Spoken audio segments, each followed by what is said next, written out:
O Rodrigo, o governo Lula fez uma opção por nesses dias 31 de março e 1º de abril, de não tocar na questão da ditadura militar, pelo menos como crítica. A gente ainda não sabe se ele vai conseguir segurar os militares de comemorar em 64, como eles planejam. Lula falou, inclusive, que não quer remoer o passado. Qual é a sua avaliação sobre esse posicionamento do Lula? O que o leva a fazer isso e quais as consequências desse discurso para você? Eu sou muito crítico em relação a isso, sabe? Eu tenho, assim, tenho toda a simpatia pelo governo, acho que tem muitas coisas indo muito bem, sou muito, eternamente, falei isso numa palestra segunda-feira no Rio, seria eternamente grato ao Lula por ter tirado o Bolsonaro do governo, nos livrado daquele monstro, mas nesse aspecto eu não tenho como concordar, eu critico, acho que, ao contrário, né, nesse momento a gente deveria usar os 60 anos do golpe para remoer bastante esse passado, falar dele, mostrar à população, né, o que significa viver sob ditadura, viver sob comando militar, falar isso que nós falamos aqui, que uma ditadura esconde uma epidemia de doença, né, uma doença mortífera, que a ditadura censura, que a ditadura mata. A gente tem que falar isso para a população, porque muita gente hoje defende o retorno da ditadura, os bolsonaristas mais radicais, o retorno dos militares, o novo AI-5. Como é que nós não vamos falar disso? Como é que nós não vamos remoer esse passado?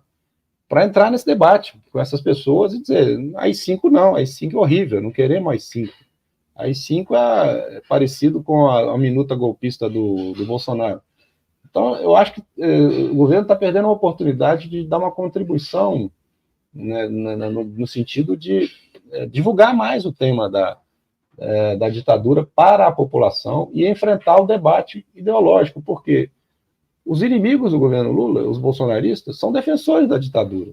Eles querem o retorno da ditadura. Então, entrar no debate sobre a ditadura é entrar no debate contra o bolsonarismo e mostrar à população por que o Bolsonaro não pode governar e os seguidores dele também não poderiam governar. Eu entendo que é uma estratégia do governo de acalmar o conflito, né, de apagar o conflito, de conciliar, de acomodar. O Lula é especialista nisso, sempre foi, de fazer acordos, né, de tentar obter um quadro estável para governar. Eu entendo a lógica, mas eu acho que é um plano ruim. Eu acho que você deve fazer acordos, sim, em vários aspectos tem que fazer acordo, porque se de um lado a política é disputa, conflito, por outro lado tem que passar por acordo, porque senão a política seria uma guerra interminável, né?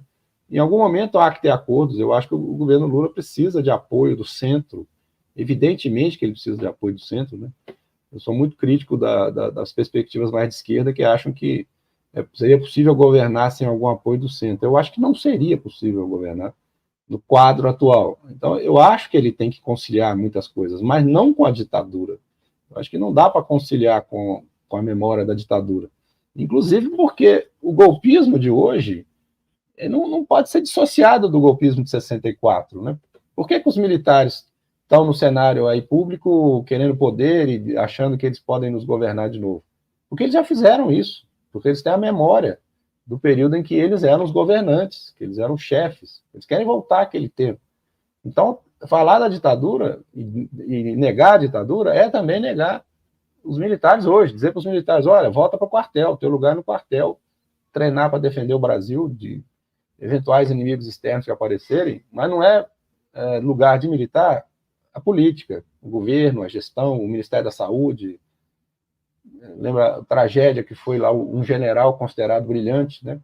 A lambança que ele fez no Ministério da Saúde. Então, eu acho um equívoco essa política do não remoer. Acho que a gente tem que remoer muito esse passado. Não quero com isso dizer também que retomar o passado da ditadura significa manter permanentemente o conflito. Não é isso, né? Eu acho que remoer o passado pode ser uma forma também de encontrar no futuro algum tipo de acordo, né, em relação a essa memória. Só que isso, para mim, passaria pelos militares se exporem publicamente e, inclusive, defenderem as visões que eles têm, né? Que eles dizem que tem a verdade, que eles têm uma verdade que não é ouvida. Eles têm que participar desse debate e falar o que pensam e tentar chegarmos todos nós, em algum momento, a um acordo de, olha, punirmos os que deveriam ser punidos, agora precisamos de uma corporação militar para defender o Brasil, precisamos de uma corporação militar democrática, que defenda as instituições democráticas, né? Mas para isso é preciso enfrentar o passado da ditadura, é preciso que a gente tenha convicção que os militares de hoje não são mais herdeiros de 64. E eles, por tudo que a gente vê, eles ainda são herdeiros de 64. É preciso romper isso, né? A gente precisa de uma corporação militar que, essa sim, deixe 64 para trás e se volte para o futuro, e não queremos mais intervir na política brasileira, não queremos mais ser tutores do Brasil, não queremos mais ser feitores. Nós queremos ser militares devotados à pátria, à democracia e aos interesses do Brasil, mas tem que ficar no quartel. Então, eu acho muito importante enfrentar o passado de 64 para mudar a mentalidade militar. A mentalidade dos nossos militares tem que mudar, não dá para eles continuarem olhando para 64 como eles olham.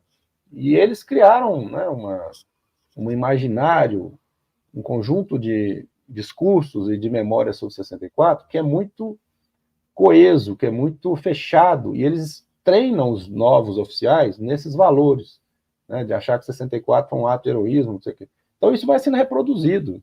As novas gerações de militares não tem nada, como disse o Lula, né, o general de hoje não era nem nascido.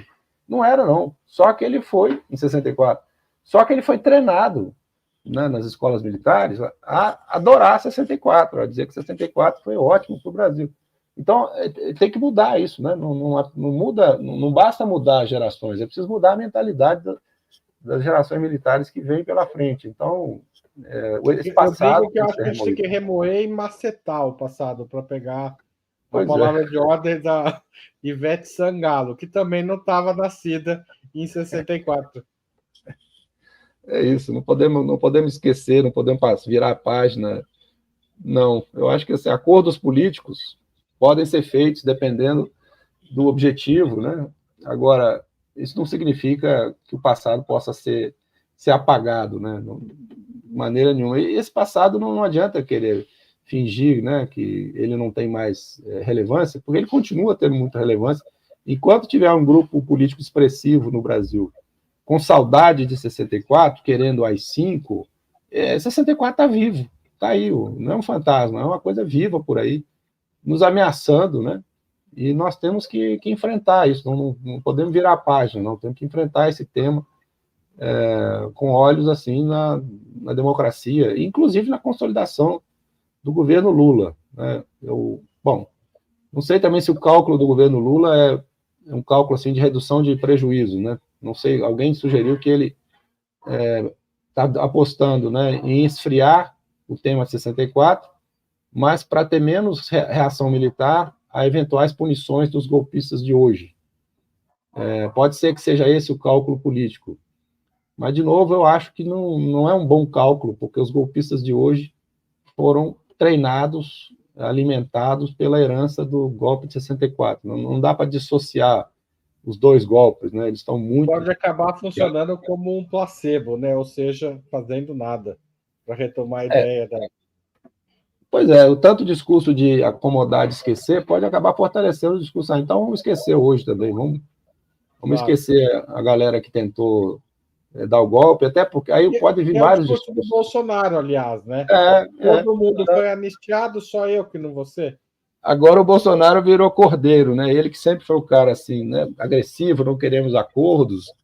Agora ele quer acordo, quer anistia, quer pacificação. É por isso que eu tenho a impressão, Haroldo, que eles, né, que a extrema-direita, não vai investir no 31 de março agora, não vai dar gás nisso, porque não combina com esse discurso pacificador do Bolsonaro.